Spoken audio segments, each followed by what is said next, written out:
Hey, what is up? It's Zach, your YouTube foot doctor, and today I'm putting the $70 Nike Court Lite 2 up against the $160 Nike Vapor NXT. Let's see which one is actually the better shoe. And I really want to come at this from both perspectives, foot doctor and player, to see which one has the better build and which one has the better playability. I am genuinely curious about this one. Now, the Vapor NXT is probably the most tech-stuffed shoe I've seen in quite a while, with the flyweave upper, plus the DuraGuard strategically placed using real player data points on where the shoe picks up the most friction in the uppers, as well as a tongue that is all elastic. And all that tech has made the Vapor NXT uppers the most durable on the market, and it is not even close. They barely get a scuff with the durability test. That Dremel barely touches them. And in contrast, the uppers of the Court Lite 2, well, let's just call them what they are. They're pleather. And that's right, it's just a simple synthetic leather with some small overlapping panels of real genuine leather. The tongue is about as simple as it gets, just a good old-fashioned padded tongue. Durability is what you'd expect from a cheaper shoe. The Dremel for 10 seconds burns just right through that synthetic layer. The midsoles, though, at least in my opinion, are where the biggest differences between these shoes are. The Vapor NXT is made of a huge stack of both Phylon along the lateral side, where the harder foam is needed to plant and change direction, and there's more forgiving and elastic Nike React foam in the arch area where more accommodation and comfort is needed. The Court Lite 2 is made of a much harder and more unforgiving foam, the stack is quite less, and the shank, well, there is no shank.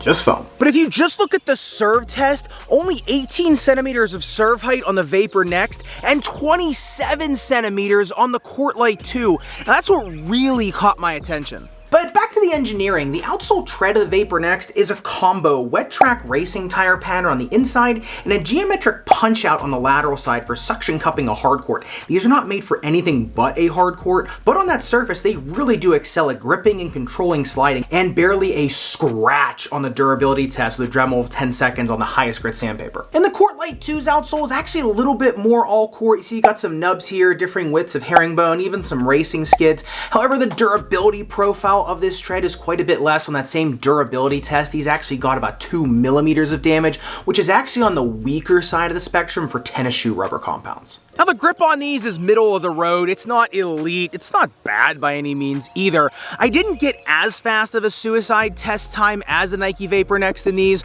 On the Court Lite 2, I got about 14.90 seconds, whereas on the Nike Vapor NXT, about 14.80 seconds. However, I can't say that the Court Lite 2 really slowed me down all that much. The only problem was I did have some problems with deceleration.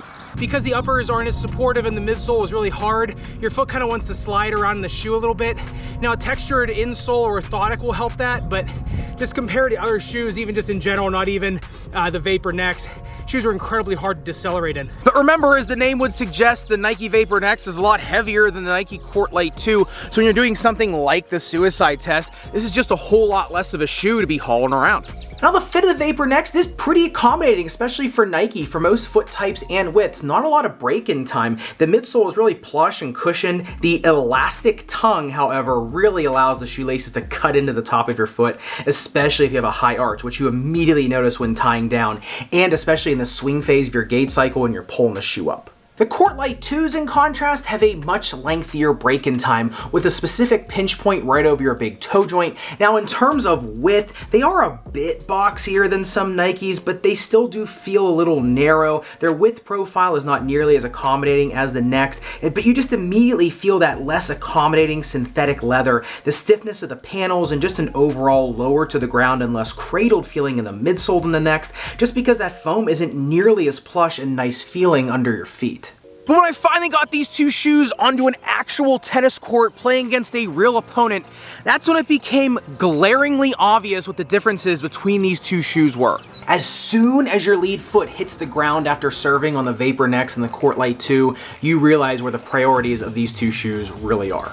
The Vapor NXT underfoot feels like you're dragging a weight with an elastic band because that tongue has no mechanical advantage, so your foot moves almost independent of the shoe on that first step. Same with moving sideways. The Vapor NXT, to its credit, does eventually stop your momentum and blunts the inertia with that flyweave, but the tongue allows so much excess side to side and up and down movement and tilting of your foot that it gets pretty scary at times when trying to stop and change directions or even slide. The Court Lite 2, when you come down at that first step, feels pretty unsupported, but when I went to pivot or split step or just change direction, the pleather and run-of-the-mill tongue and that all-core tread engages like I feel a tennis shoe should. Same with pickleball and basketball. Now don't get me wrong, the Nike Vapor NXT definitely felt better on the bottoms of my feet than did the Court Lite 2. However, when I was on a court actually playing for something and I had to have the confidence to move with some authority, well then the Court Lite 2 was definitively better than the Vapor NXT.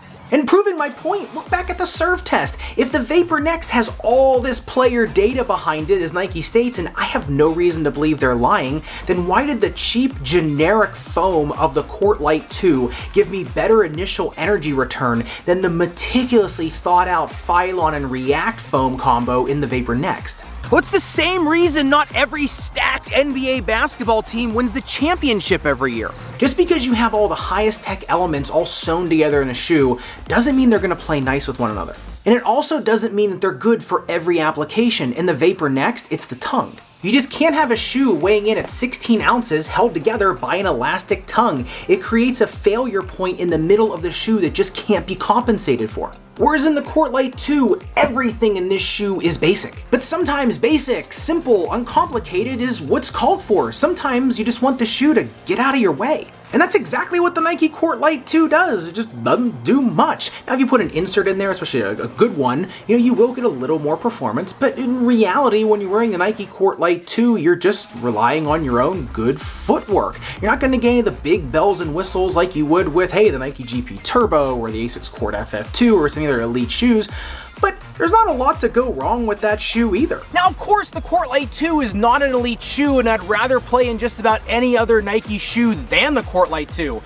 Except for the Vapor NXT, and well, maybe the Vapor Cage 4, but that's just because they really hurt my left foot. But like I said, if you are going to use the Court Lite 2, make sure you do augment them with some sort of insert just to prevent any of the overuse injuries when the shoe gets a little older from that foam starting to wear down. And along that same vein, remember the Court Lite 2s are going to wear out significantly faster than some other shoes on the market, especially if you slide or drag, which is where the NXT really beats it out. Because if you want one shoe to last you a long time, it's the Nike Vapor NXT. But if it's the finals of a tournament and I have to pick one of these two, I'm picking the Court Lite 2 without hesitation, provided I can put an orthotic in it. Because whether you're on a tennis court, basketball court, pickleball court, paddle court, wherever you are competing and your performance really matters, you don't want your shoe getting in the way of that performance. Because remember, if you have to think about your shoe, then that's time spent you're not thinking about your game. But let me know your thoughts. Do you think more money equals more performance? Let me know in the comments down below. And if you want to see all of Nike's 2021 shoe lineup, make sure you click into the playlist up above and subscribe down below. I'll see you in the next video.